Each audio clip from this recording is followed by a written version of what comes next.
The conference room had that expensive silence. You know the kind, where even the air feels like it costs money. But right now, that silence was about to shatter. The woman in the server's uniform stood perfectly still, a coffee pot in one hand, the other pointing at the leather portfolio on the table. "This is fake," she said quietly. Then she switched languages, her voice suddenly fluid, musical, dangerous. The words rolled out in perfect Sicilian, not the textbook kind, but the real dialect, the one that carries generations in every syllable. The man in the $1,000 suit froze. His smile, so confident just seconds before, cracked at the edges. The billionaire CEO, sitting across from him, looked up sharply, his pen stopping mid-signature on a contract that would have transferred $150 million. "What did you just say?" the CEO asked, his voice low. The waitress didn't look at him. Her eyes stayed locked on the man in the expensive suit, and she spoke again in Sicilian, slower this time, enunciating each word like a knife, finding its mark. The man's face went white. He didn't understand a single word she'd said. And that's when everyone in that room realized something was terribly, catastrophically wrong. But how did a waitress end up holding the fate of $150 million in her hands? How did she know? And why did those words in Sicilian feel less like a question and more like a verdict? 2 days earlier, the morning had started the way most mornings started for Elena Rossi, with math that didn't work. She sat at her tiny kitchen table, the kind that wobbled no matter how many folded napkins you shoved under the leg, and stared at the numbers on her phone screen. Rent was due in 5 days. Her daughter Mia's school field trip permission slip sat next to her coffee mug, the cost circled in red, $45. It might as well have been $4,000. Elena had $12.60 in her checking account. Her next paycheck from the diner wouldn't come for another week. She pressed her fingers against her temples and breathed slowly, the way her therapist had taught her before she'd had to stop going because she couldn't afford the copays anymore. 2 years. It had been 2 years since everything fell apart, since the night her father clutched his chest in their living room and collapsed while the collection agency's voicemail played in the background. 2 years since she'd learned that the investment opportunity he'd been so excited about, the one that was supposed to secure their family's future, pay off the restaurant they'd owned for 30 years, maybe even let him retire, was nothing but smoke and lies. The scammers had taken everything. Not just the money, though that was gone too. $230,000, every penny her parents had saved over 4 decades. They'd taken her father's pride first, then his hope, then his life. Cardiac arrest, the doctor said. But Elena knew better. Her father died of shame. He died of betrayal. He died because he trusted the wrong people, and his heart couldn't survive the weight of what that trust had cost. Her mother hadn't spoken to her in 18 months.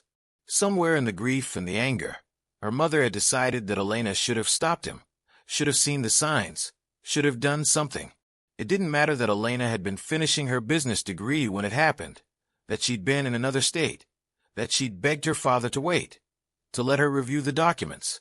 The family broke along with the bank account, and now Elena was alone except for Mia, her 7-year-old daughter, who still asked sometimes why Nana didn't visit anymore.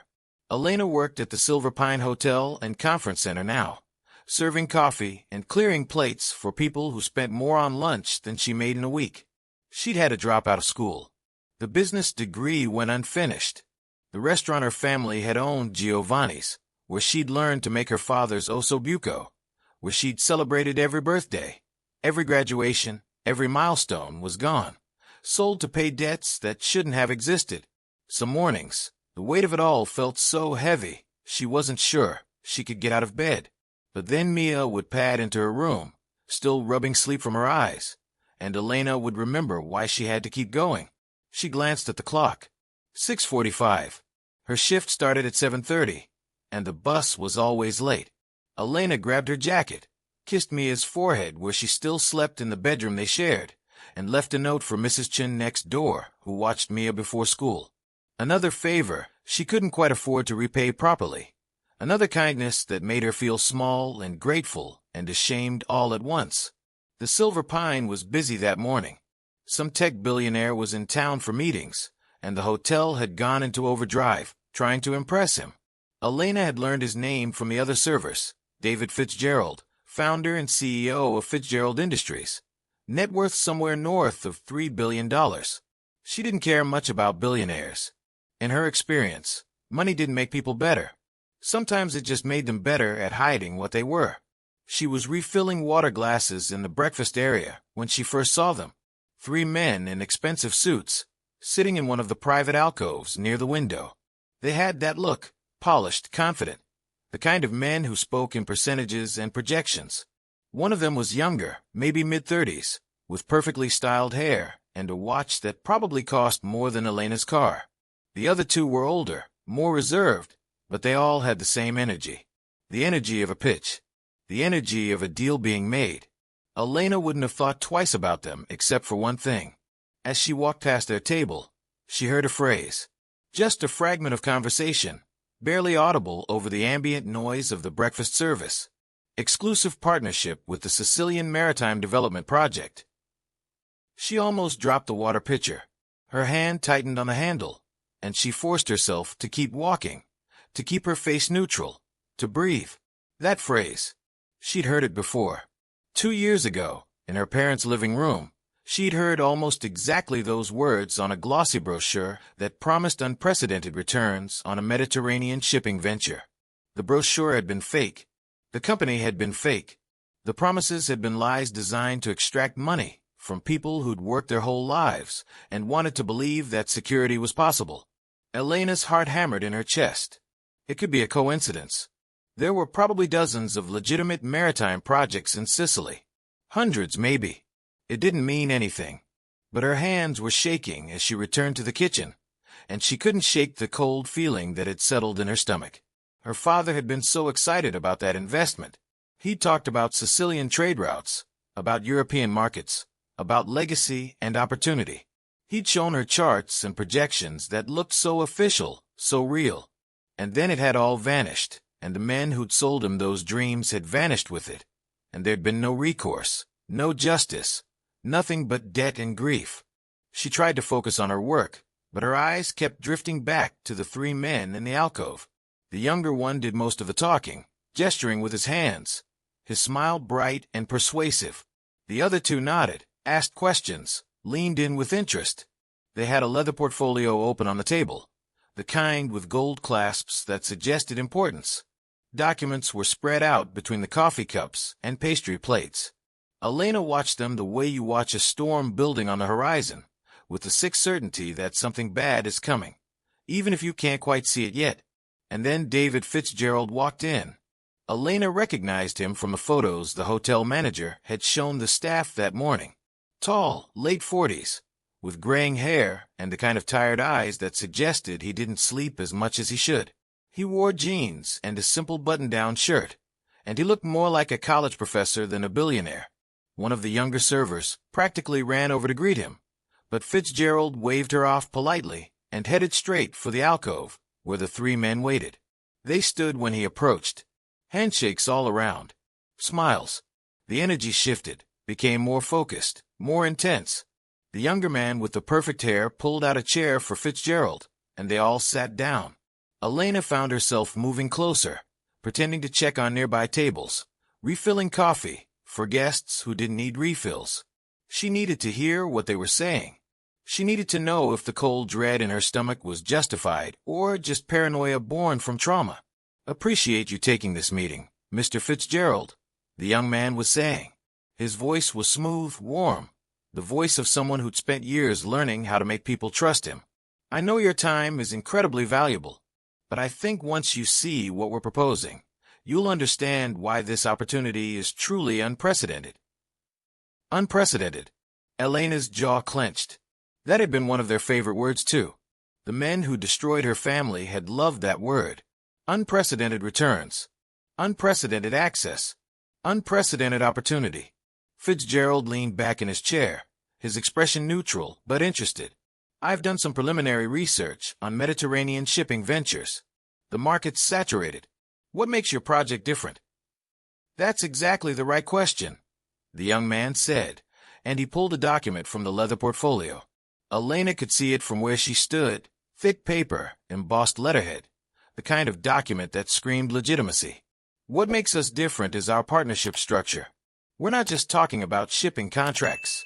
We're talking about infrastructure development, port modernization, exclusive trade agreements with regional governments. He slid the document across the table. This is our letter of intent from the Sicilian Regional Authority. Full governmental backing. They've designated our consortium as the preferred developer for the Porto di Palermo expansion project. Elena's blood went cold. Her father had had a document just like that.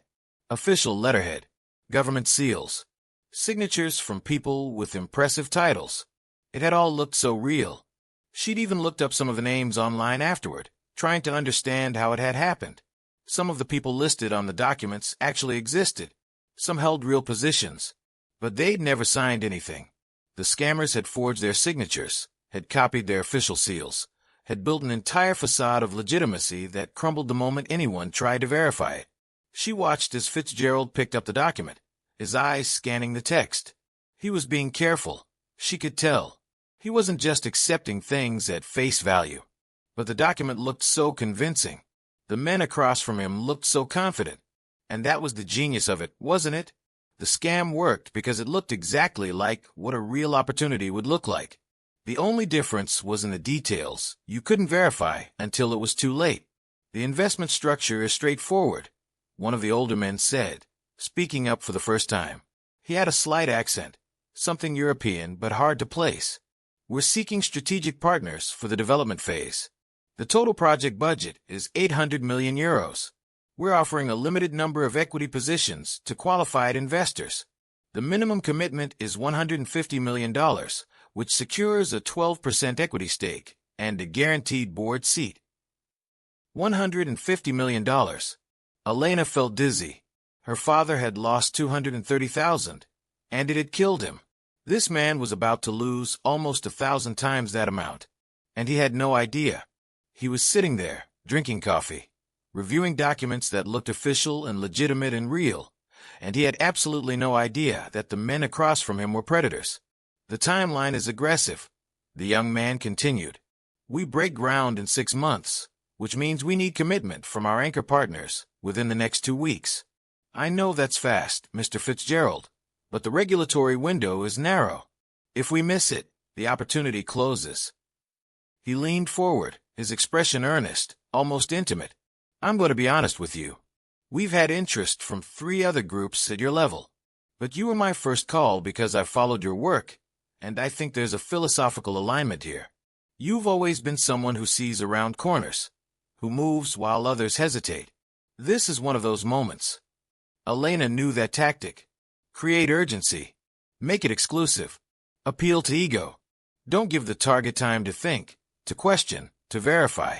Her father had been told the same things. The opportunity is closing. Other investors are already committed. You have to decide now. And he decided, because he'd wanted to believe, because he'd worked so hard for so long, and wanted to finally feel secure, because the men across from him had been so convincing. Fitzgerald was quiet for a long moment. He set the document down and looked at each of the 3 men in turn. It's an interesting proposal, he said finally, but I'll need to do due diligence. I'll want my team to verify the governmental partnerships, review the financials, conduct site visits. That's standard for any investment at this scale. Absolutely, the young man said smoothly. We expected nothing less.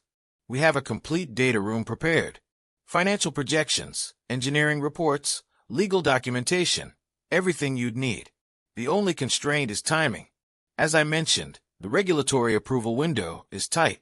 If you want to move forward, we need a letter of intent by Friday with a wire transfer to follow within 7 business days. Friday. 3 days away. Elena's hands clenched at her sides. It was all there, all the same patterns. The artificial deadline, the pressure to move quickly, the promises of complete transparency paired with time constraints that made actual verification impossible. She wanted to scream. She wanted to walk over to that table and tell David Fitzgerald to run, to get as far away from these men as possible, to not make the same mistake her father had made. But she was a waitress. Who would listen to her? Why would a billionaire CEO take advice from someone who served him coffee? She'd sound crazy. She'd probably lose her job. And she still wasn't completely sure. Maybe it was a coincidence. Maybe this was a legitimate deal, and she was just seeing ghosts because her trauma made her see predators everywhere. Maybe she was wrong. But she didn't think she was wrong. Every instinct she'd developed over the last 2 years, every painful lesson learned from watching her family's destruction, was screaming at her that this was the same con. Different targets, bigger numbers, more sophisticated presentation. But the same fundamental lie. She forced herself to walk back to the kitchen before anyone noticed her hovering. Her hands were still shaking. She needed to think. She needed to figure out what to do. But her shift was only half over, and there were other tables to serve, other guests waiting for their coffee and their eggs and their toast. The world kept turning even when you realized someone was about to be destroyed. The morning dragged on. Elena moved through her tasks mechanically, her mind elsewhere.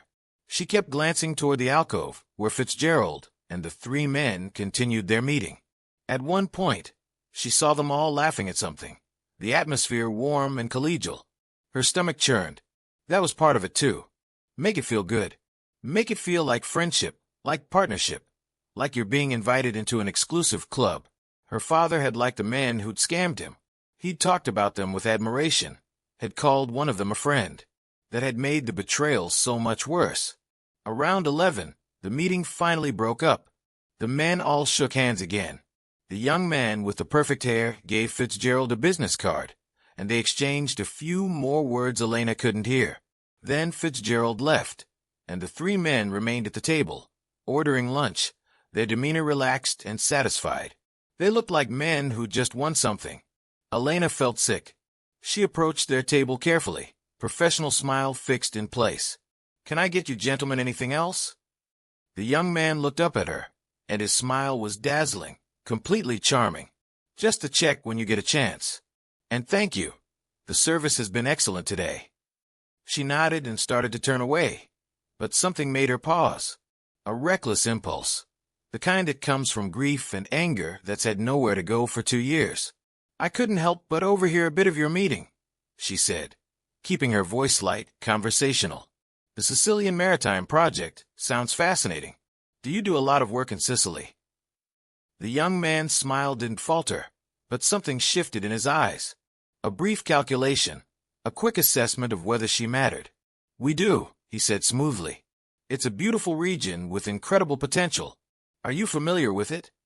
"My father was Sicilian," Elena said, which was true. "He used to talk about the ports, the trade routes. He always said Sicily was at the crossroads of everything important in the Mediterranean." She paused, then switched languages, the Sicilian dialect flowing off her tongue as naturally as breathing. Her father had insisted she learn it properly, not the Italian that tourists spoke, but the real dialect of his village near Palermo. She asked the young man a simple question. "Do you speak the language of our homeland?" The young man's smile froze. For just a second, confusion flickered across his face. Then he recovered, laughed, and said something in what might have been Italian, textbook Italian, the kind you learned from an app, with a terrible accent. "My Italian's a bit rusty," he said in English, still smiling. "I focus more on the business side than the linguistic side." But Elena had seen it, that flash of incomprehension. He hadn't understood a single word she'd said.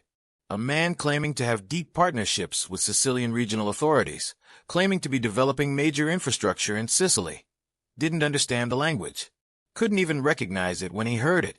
That wasn't just suspicious. That was confirmation. She smiled back at him, nodded, and walked away before her expression could betray what she was feeling. Her heart was racing. Her hands were shaking worse than before. She went straight to the staff bathroom and locked herself in a stall, breathing hard. She'd been right. She'd been right, and David Fitzgerald had no idea. And if she didn't do something, he was going to sign documents and transfer money to people who would vanish the moment the funds cleared. And this is where everything shifted, because now it wasn't just about a business deal going bad or an investor making a mistake. It was about the same predators who destroyed her family preparing to do it again. It was about justice that had never come and might finally be possible. It was about whether Elena was going to stand by and watch another life get shattered, or whether she was going to do something about it. Consequences be damned. She pulled out her phone with trembling fingers and did something she hadn't done in 2 years. She searched for information about the investment scam that had killed her father. She'd avoided it after the initial police reports went nowhere, after the FBI agent had told her sympathetically that these kinds of frauds were nearly impossible to prosecute because the perpetrators were usually in other countries and the money disappeared into untraceable offshore accounts. Looking at it hurt too much, but now she needed to remember the details. The company that had scammed her father was called Mediterranean Capital Partners. The registered agent was a man named Richard Voss. The address on file was a serviced office in Luxembourg that, when investigators checked, turned out to be a mail drop that dozens of shell companies used. The phone numbers disconnected a week after her father wired the money. The website went dark. The emails bounced. It was like the whole company had never existed, except for the hole it had left in her family's life. Elena searched for Richard Voss now, and what she found made her blood run cold. There were dozens of Richard Vosses. The name was common enough to be almost generic. But she found something else. A pattern recognition article from a financial crimes investigative journalist who tracked international fraud networks. The article was from 6 months ago, and it described a sophisticated group that ran serial investment cons targeting wealthy individuals and family businesses. They moved between countries, changed names and company structures, but they always used the same playbook: Mediterranean shipping or real estate development, fake government partnerships, urgent timelines, and documents that looked legitimate enough to fool everyone except genuine experts. The article didn't have names. The journalist noted that the perpetrators used false identities and forged credentials, but it described the methodology in detail. It was like reading an autopsy report of what had happened to her father. Every element was there, every tactic, every pressure point. And according to the article, the group was still operating. They'd hit at least 7 victims in the past 3 years, with total losses estimated at over $40 million. None of the victims had recovered their money. None of the perpetrators had been caught. Elena read the article twice, her anger building with each paragraph. 7 victims, $40 million, and now they were going after $150 million more. How many people had they destroyed? How many families had been shattered like hers? And how many more would there be if no one stopped them? She couldn't go to the police. She had no proof, just a suspicion based on pattern recognition and a man who couldn't understand Sicilian. That wasn't enough for law enforcement to act on, especially not when the target was a billionaire who could afford lawyers and investigators who would tell him she was probably just a disgruntled employee or someone with mental health issues. She couldn't go to Fitzgerald directly, not yet. He didn't know her, had no reason to trust her, and she'd seen how convinced he'd looked during that meeting. The scammers were good at what they did. They'd had years to perfect their pitch. But she could verify. She could gather evidence. And she could find a way to make Fitzgerald listen before it was too late. Elena spent her lunch break in the hotel's business center, using one of the public computers.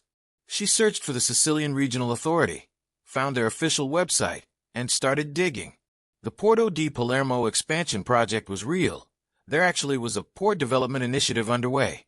But when she looked at the list of approved developers and partners, she found no mention of any consortium matching what the young man had described. The official partners were all major Italian and European construction firms with decades of documented history. No new players. No exclusive partnerships available to foreign investors. She took screenshots. She copied URLs. She made notes. Then she searched for the business card the young man had given Fitzgerald. She'd glimpsed the name. Alessandro Russo, Managing Director, Adriatic Development Group. The company had a website, sleek and professional, filled with photos of projects and testimonials from satisfied partners. But when Elena started clicking on links, she found oddities. The completed projects gallery showed photos that, when she reverse image searched them, turned out to be stock photos or pictures of projects done by entirely different companies.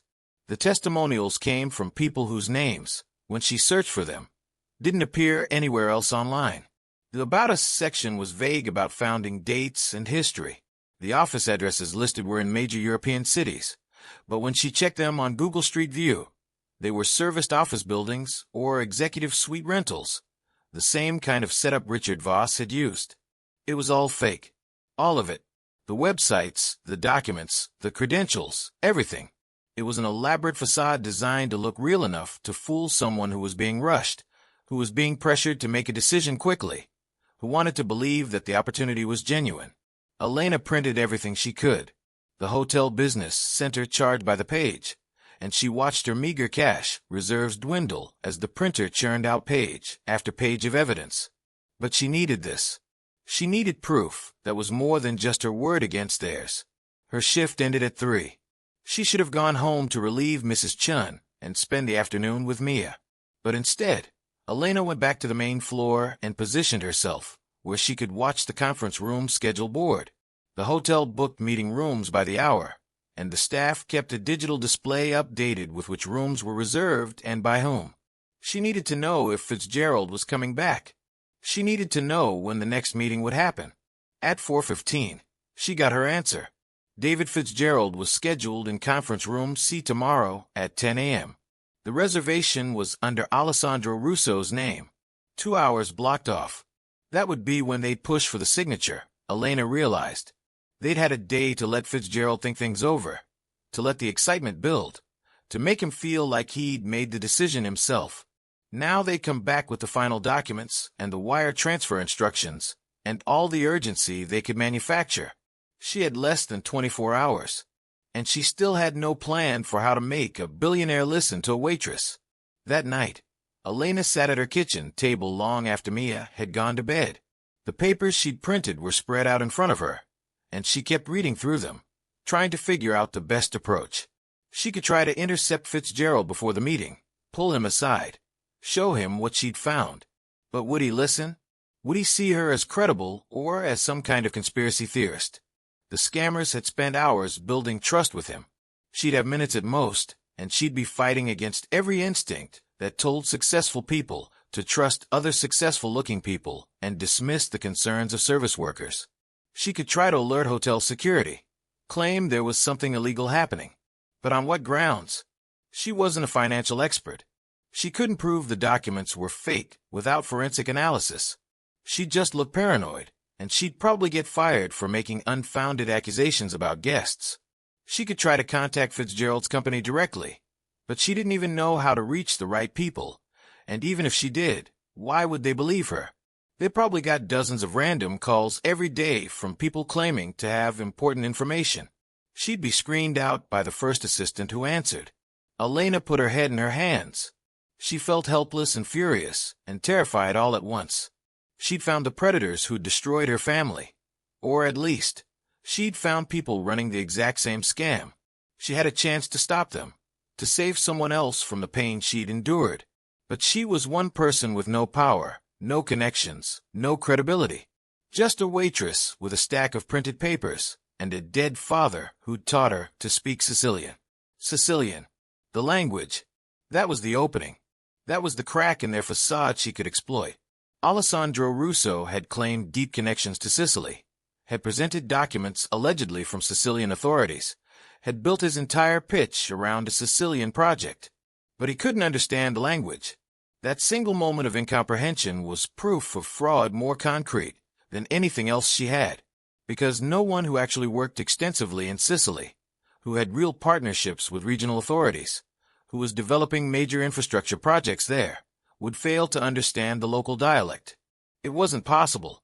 If she could expose that in front of Fitzgerald, if she could demonstrate in real time that Russo was lying about his most basic credentials, then maybe, it would create enough doubt to make Fitzgerald pause, to make him do the deeper verification the scammers were trying to prevent, to save him from making a catastrophic mistake.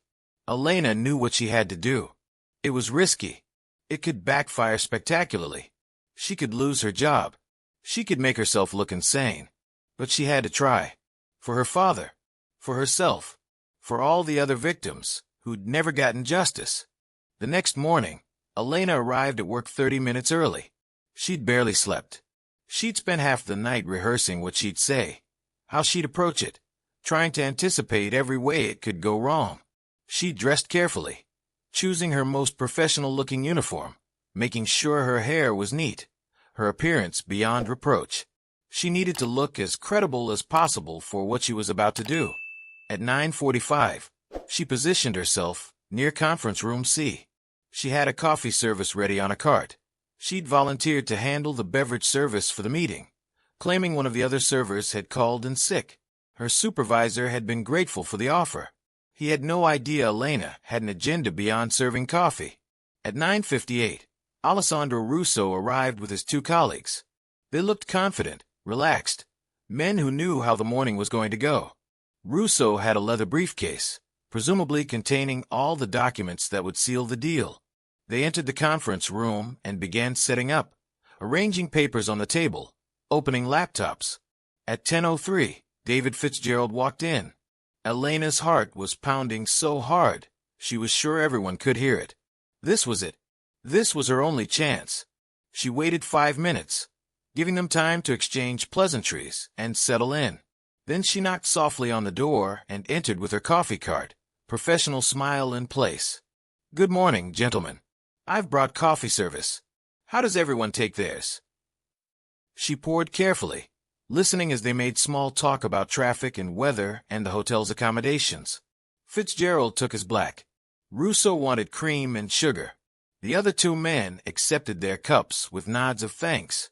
Elena's hands were steady despite the adrenaline flooding her system. She'd practiced this. She knew exactly what she was going to do.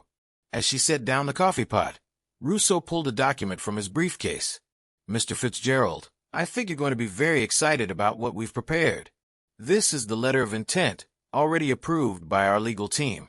I've highlighted the key terms for your review." He slid the document across the table. Fitzgerald picked it up, his expression focused. Elena knew she had seconds before he started reading in earnest, before he got drawn into the details, before the moment passed. She took a breath, set down the final coffee cup, and spoke. "Excuse me, Mr. Fitzgerald. I'm sorry to interrupt, but I need to tell you something important." Her voice was quiet but clear. Every man in the room looked up at her. Russo's expression flickered with irritation. "Miss, we're in the middle of a confidential business meeting. Could you please?" "This is fake," Elena said, her words cutting through his dismissal. She pointed at the leather portfolio, at the documents spread across the table. "All of it. The company, the project, the government partnership. It's a scam." The room went completely silent. Fitzgerald set down the letter of intent, his eyes sharp and assessing. "That's a serious accusation," he said carefully. "It is," Elena agreed, "and I can prove it." She looked directly at Alessandro Russo, who was staring at her with a mixture of shock and rising anger.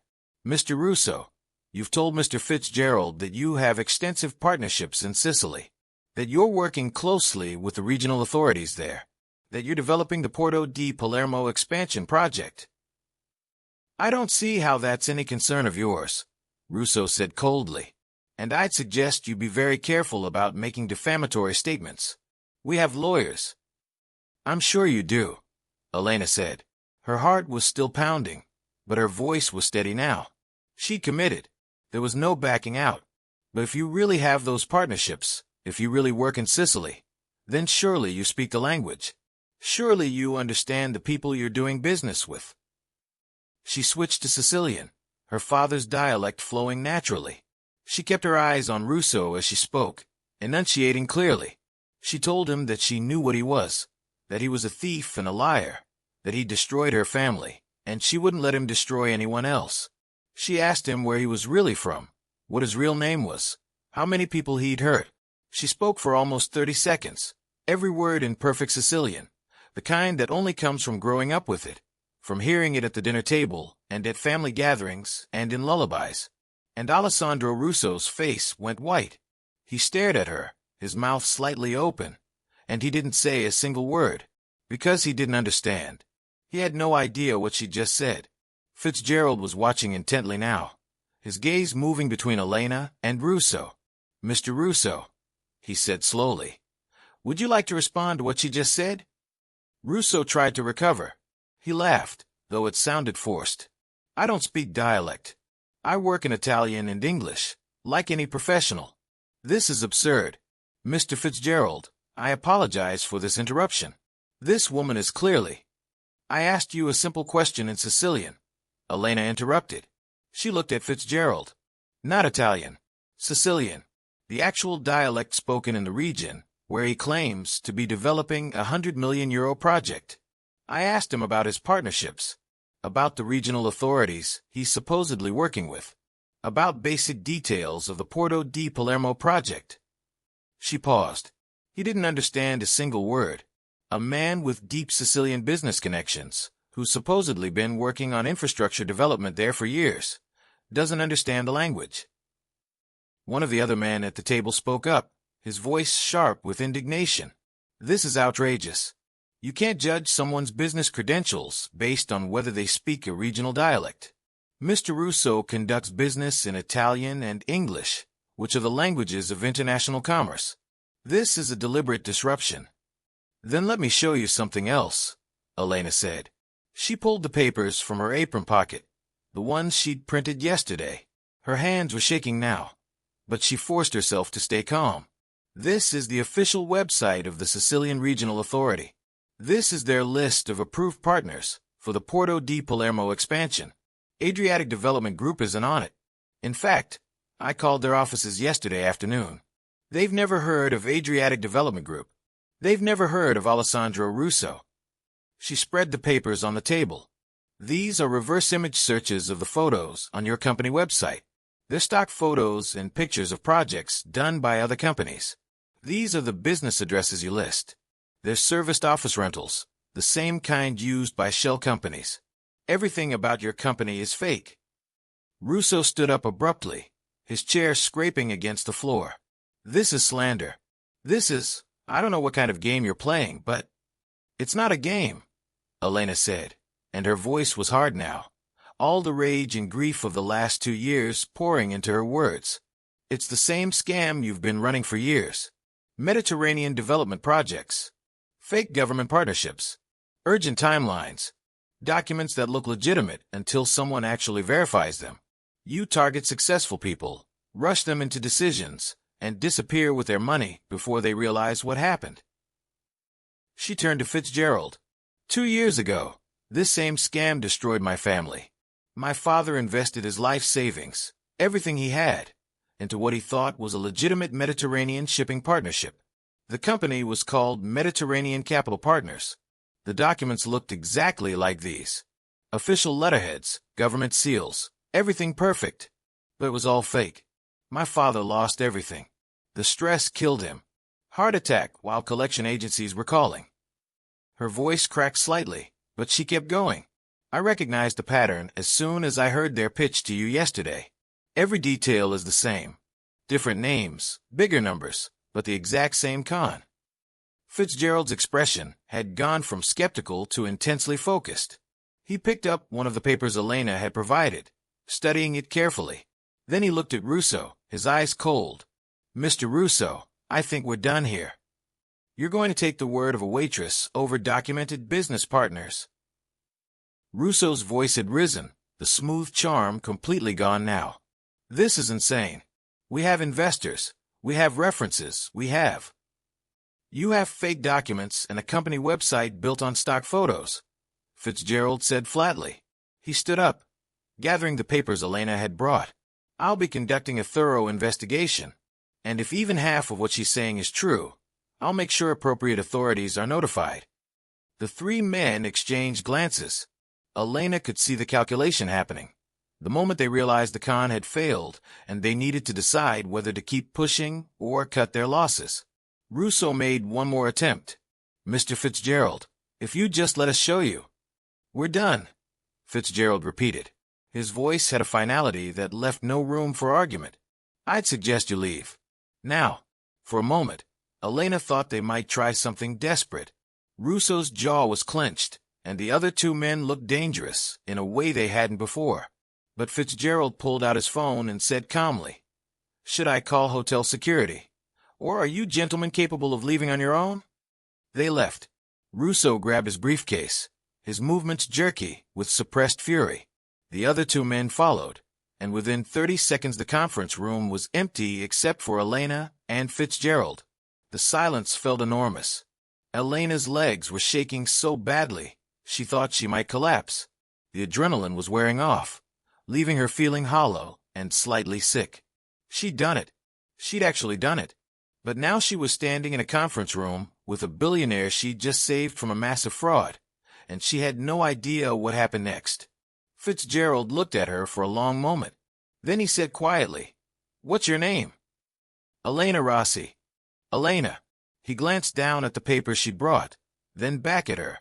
"You just saved me from losing $150 million, and you did it at significant personal risk. Those men could have been dangerous. You could have lost your job. Why did you do it?" Elena felt tears prick at her eyes, but she blinked them back. "Because no one stopped them when they went after my father. Because I've spent 2 years wishing someone had warned us. Because I couldn't stand by and watch it happen again." Fitzgerald nodded slowly. He pulled out his phone again and made a call, his voice calm and professional. "Sarah, I need you to connect me with our legal department immediately. Priority 1. He paused. "And then I need you to find the best fraud investigator we have on retainer. We have a situation that requires immediate attention." He ended the call and looked at Elena. "I'm going to need you to tell me everything. Every detail you remember about what happened to your father. Everything you know about these men. Everything you noticed. Can you do that?" "Yes," Elena said. "But I have to pick up my daughter from school at 3. I can't be late." Something shifted in Fitzgerald's expression. "You have a daughter. She's 7. She's the reason I couldn't let this happen." Elena took a shaky breath. "After my father died, after we lost everything, it was just me and Mia. I had to make sure she was okay. I had to keep going for her. And when I heard those men yesterday, when I realized what they were planning, all I could think was, how many other kids are going to lose their parents because of this? How many other families are going to be destroyed?" Fitzgerald was quiet for a moment. Then he said, "I have kids too. 2 teenagers. I almost just made a decision that would have put their future at risk because I was too rushed to do proper due diligence." He looked at the papers on the table. "You stop that. With research you did on your lunch break, and courage I'm not sure most people would have." He made another call. "Sarah, one more thing. I need you to arrange for a car service to pick up Elena Rossi's daughter from school at 3 p.m. today, and tomorrow, and for as long as necessary." He looked at Elena, eyebrows raised in question. She nodded, too overwhelmed to speak. Over the next 2 hours, Elena told Fitzgerald everything. She told him about her father's restaurant, about the investment that had seemed too good to pass up, about the men who'd come with their glossy brochures and official documents. She told him about the aftermath, about her mother's silence, about dropping out of school and losing the family business. She told him about the research she'd done, about the patterns she'd recognized, about the journalist's article tracking similar scams. Fitzgerald listened to all of it, taking notes, asking careful questions. His legal team joined via video conference, and Elena repeated her story for them. Then came a fraud investigator, a sharp-eyed woman named Victoria, who made Elena go through everything again, slower this time, extracting every detail that might be useful. "The FBI tried to investigate after my father," Elena explained. "But the money went to offshore accounts. The company dissolved. The men used fake names. There was nothing to trace." "There's more to trace now," Victoria said grimly. "They tried this on the wrong target. Mr. Fitzgerald has resources most victims don't have. And they left evidence behind. The hotel booking, the fake documents, their attempted pitch. We can work with that." "I want them found," Fitzgerald said. His voice was quiet but intense. "Not just for my sake. For everyone they've hurt. For Elena's father. I want justice." It was after 4 when Elena finally left the hotel, and she was exhausted in a way that went beyond physical tiredness. Fitzgerald's car service had picked up Mia from school, and the driver had taken her to Mrs. Chen's apartment with instructions to order whatever food they wanted for dinner, all expenses covered. Elena felt like she was moving through a dream. 24 hours ago, She'd been calculating whether she could afford Mia's field trip. Now she was in the middle of a fraud investigation involving hundreds of millions of dollars. Her supervisor caught her as she was leaving. "Elena," Mr. Fitzgerald spoke with management. "He's requested that you be assigned as his personal server for the duration of his stay, and he's arranged a substantial bonus for your assistance today." The supervisor handed her an envelope. "I don't know what happened in that meeting, but whatever you did, it made an impression." Elena opened the envelope in the parking lot. Inside was a check for $10,000 and a note in Fitzgerald's handwriting. "For being willing to speak up when it mattered. There's more to come, but I wanted you to have something immediate. Thank you for your courage." She sat in her car and cried for the first time since her father's funeral. Not from grief this time, but from relief and exhaustion and the overwhelming feeling of being seen. Someone had listened. Someone had believed her. And maybe, finally, there would be consequences for the people who destroyed her family. The investigation moved quickly. Fitzgerald brought in a private investigation firm that specialized in international fraud. They had resources and connections the local police could never match. Within 3 days, they'd identified Alessandro Russo as an alias for a man named Derek Sullivan, an American who'd been running investment scams in Europe for over a decade. The other 2 men at the meeting were identified as well. One was Sullivan's brother, the other a former financial advisor who'd lost his license years ago for securities violations. The investigators traced the pattern of their scams, finding at least 12 victims over the past 5 years. The total losses were over $60 million. Most victims had never reported the crimes, either because they were embarrassed or because they believed nothing could be done. But with Fitzgerald's resources backing the investigation, everything changed. The FBI got involved. European authorities got involved. Suddenly, the people who'd operated with impunity for years found themselves being hunted. It took 6 weeks, but they were arrested in Monaco, trying to set up another con targeting a French real estate developer. Elena watched the news coverage from her apartment. Mia curled up beside her on the couch. "That's them?" Mia asked, pointing at the screen where Derek Sullivan was being led away in handcuffs.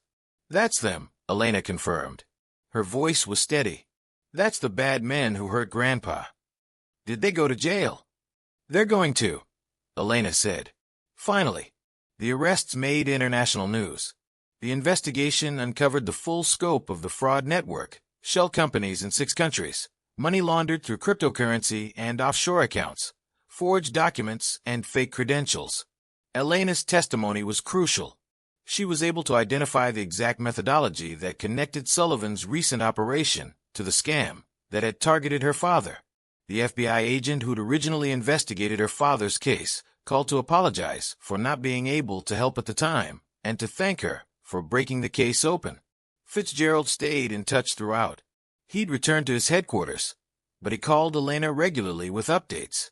"The prosecutors say your testimony will be essential at trial," he told her during one call. "Are you prepared for that? It won't be easy." "I'm prepared," Elena said. "I've been prepared for 2 years. I just didn't have anyone to testify to." "You'll have protection and legal support. I'm making sure of that. And Elena," he paused, "I've been thinking about what you told me. About dropping out of school. About having to leave your business degree unfinished." "That was a long time ago," Elena said quietly. "It was 2 years ago. You should have graduated last spring." There was a rustling of papers. "I'd like to offer you something. My company has a partnership with several universities for executive education programs. I can arrange for you to complete your degree. Full scholarship, flexible schedule, so you can keep working and taking care of your daughter. It's the least I can do." Elena's throat tightened. "Mr. Fitzgerald, you don't have to." "I know I don't have to. I want to. You saved me from a catastrophic mistake, Elena. And more than that, you showed the kind of judgment and courage that most people never demonstrate in their entire careers. You deserve to finish what you started." She accepted. It felt like a door opening, like the future was possible again in a way it hadn't been since her father died. She enrolled for the spring semester, taking online classes that fit around her work schedule. It was hard, juggling everything, but it was the good kind of hard. the kind that meant she was building something instead of just surviving. The trial was scheduled for the following spring. In the meantime, the investigation continued to uncover more victims, more evidence. Elena worked with the prosecutors, giving depositions, reviewing documents. It was painful, reliving everything that had happened to her father. But it was also cathartic.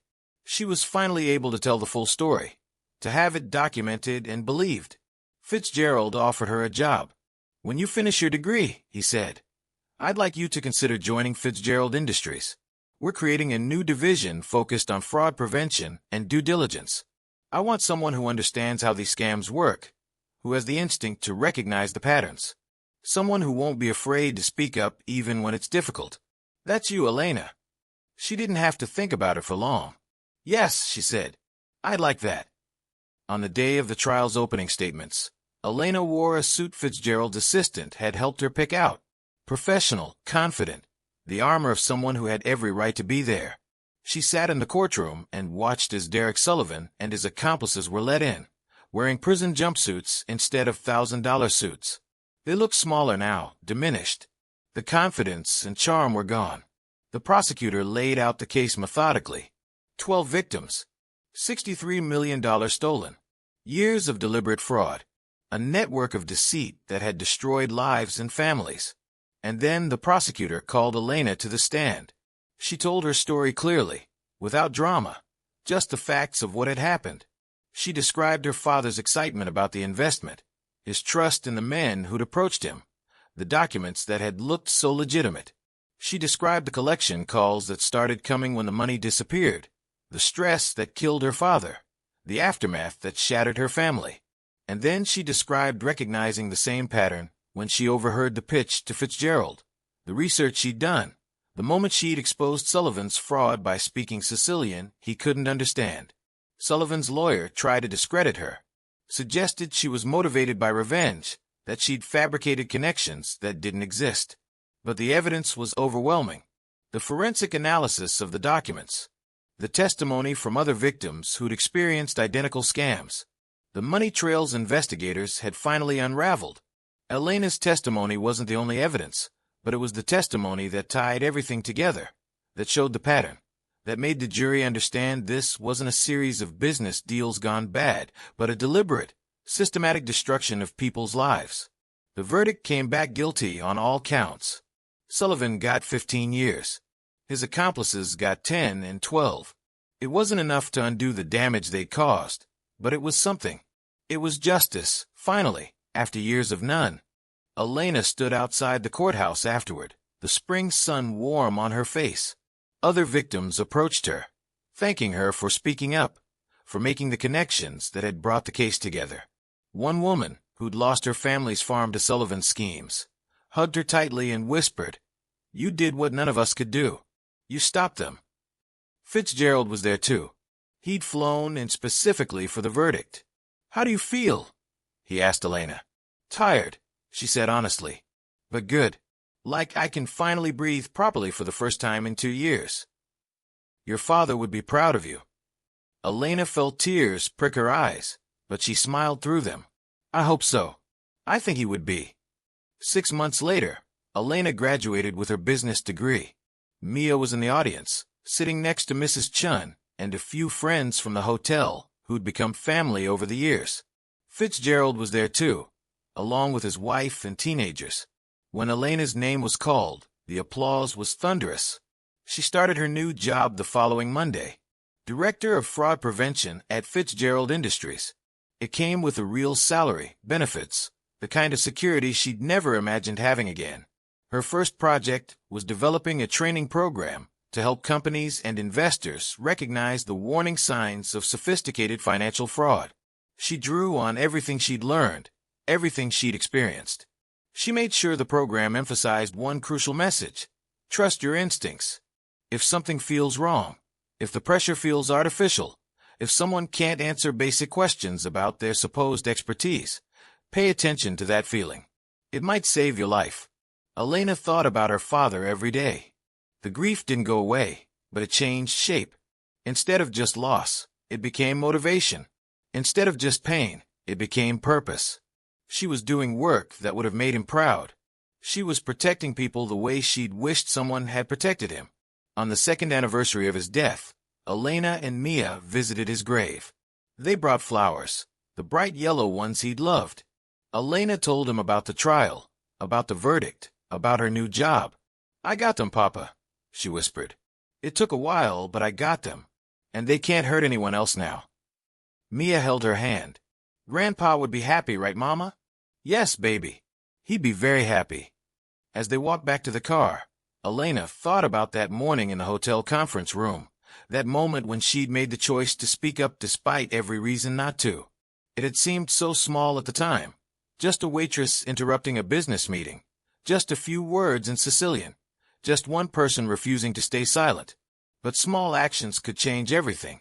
One moment of courage could ripple outward in ways you'd never anticipate. She'd been a waitress serving coffee.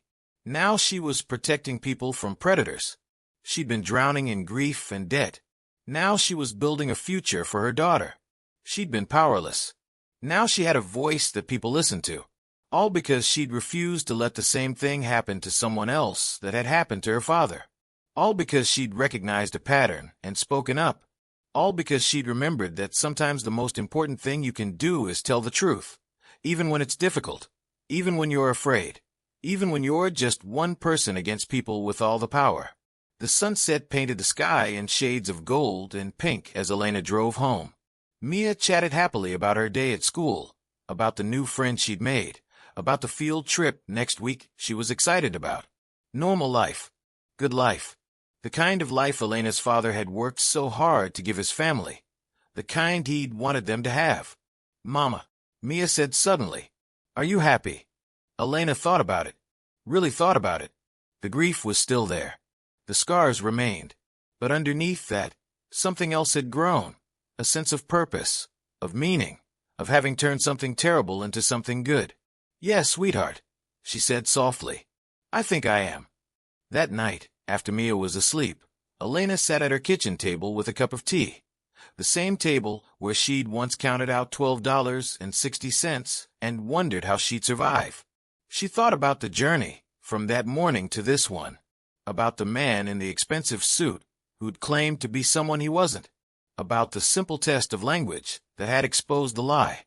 About the choice to speak up when silence would have been safer. Her phone buzzed with a message from Fitzgerald. "Just wrapped up another case thanks to your training program. Investment scam targeting medical professionals. Your protocols helped them identify it before any money changed hands. You're saving lives, Elena. Never forget that." She smiled and typed back a simple thank you. Then she opened her laptop and started reviewing materials for a presentation she was giving next week, teaching executives and investors how to protect themselves from sophisticated fraud. The presentation included her father's story. She'd gotten permission from the prosecutors to use the case details. It was important that people understood these scams weren't just statistics. They were families destroyed, lives ended, futures stolen. But they were also beatable, preventable, if you knew what to look for, if you trusted your instincts, if you had the courage to ask the right questions, even when the pressure was on to just sign and move forward. Elena Rossi had learned that lesson the hardest way possible. Now she was making sure others didn't have to learn it the same way. One presentation at a time, one saved deal at a time, one protected family at a time. And somewhere, she liked to think, her father was proud. So here's the question I want to leave you with. Have you ever had that moment where something felt off, but you ignored it because it seemed easier or because you didn't think your voice mattered? What happened? And if you could go back, would you speak up? Think about that. And if this story resonated with you, I'd love to hear your thoughts in the comments below.